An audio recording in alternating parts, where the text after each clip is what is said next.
Zane tried to not let his gloomy thoughts consume him. Sitting in a room with Michael, while being told he'd been left jack shit, was not his idea of a morning well spent. He avoided looking at passers-by, knowing full well some of their gazes would be bursting with condemnation and judgment after he swung a hard-hitting punch Michael's way yesterday. No doubt he'd be the talk of the town. It came with the territory in a small place like Silvergum. With his reputation for being a bit of a hooligan in his younger years, he really couldn't blame them. But feeling like death warmed up and then some, he wasn't in the mood to hear their ignorant opinions. None of them knew the brute Michael Wolfe was behind closed doors. He was a narcissist to the very core, although he knew how to make himself appear saint-like. Zane's boots pounding the pavement, he tried to stretch out the kinks in his neck. He'd found it impossible to sleep. He had endured another long night filled with regrets and guilt, pulled with the deep sense of not really belonging here. That is, except when he stood by Emma's side. Filled with remorse for brandishing his fist, not for Michael's sake, but for Riley and Emma. He'd spent the entire night staring at the squeaky ceiling fan and checking his phone for a reply from Emma to his text apologising for his behaviour. All the while he was chastising himself for stooping to Michael's level. There was no doubt the egocentric bastard had deserved it, after grabbing Emma the way he had. How a man could lay a finger on a woman was beyond him. But he could have handled it better given the circumstances. It was always the way with him, though. His instincts were to react first and think about it later.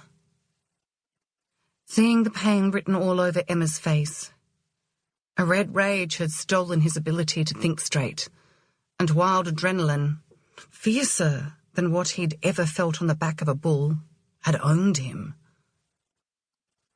Rounding a corner, the mouth-watering aroma of freshly baked bread snatched his attention away from his incessant thoughts, and his stomach growled. Not having eaten since the sausage roll he'd inhaled on the way to the funeral yesterday morning, ravenous hunger had driven him from his hotel room early in the morning. Slowing down, he noticed the sandwich board advertising the weekly special of authentic sourdough. He walked in, pushing aside the beaded curtain designed to keep the flies out. It reminded him of happier days. His mum had thrown herself into the craze when he was a kid, and strings of colourful beads had dangled from almost every doorway in the homestead, driving them all nuts, apart from his mum. God, how he missed her and her quirky ways. Today was one of the only days to score a loaf of the Italian head baker's Ridgy-Didge sourdough. And as it was also pension day, the little shop was a hive of activity. Sidestepping a kid devouring a cream bun, more of it seemingly on the little boy's face than in his mouth, Zane joined the long line to the counter.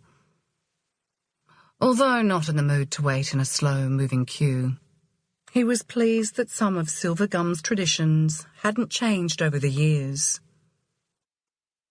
Hoping it would be a good peace offering, when he braved calling into serendipity later, he made a mental note to buy a loaf of the sourdough for Emma. It had always been her favourite.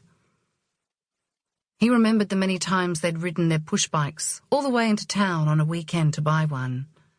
Then they'd race back home to devour it.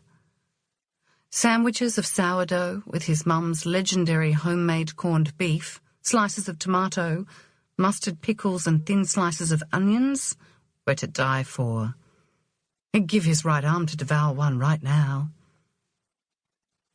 Patiently waiting his turn to be served, he stifled a yawn. His eyes so heavy, they could do with a set of toothpicks to keep them open. Nearing the counter, he admired the decadent mini lemon tarts, cream horns, oozy chocolate and walnut brownies, and mammoth lamingtons piled high in the display fridge. He added a few of the coconut and chocolate-encrusted mounds of spongy heaven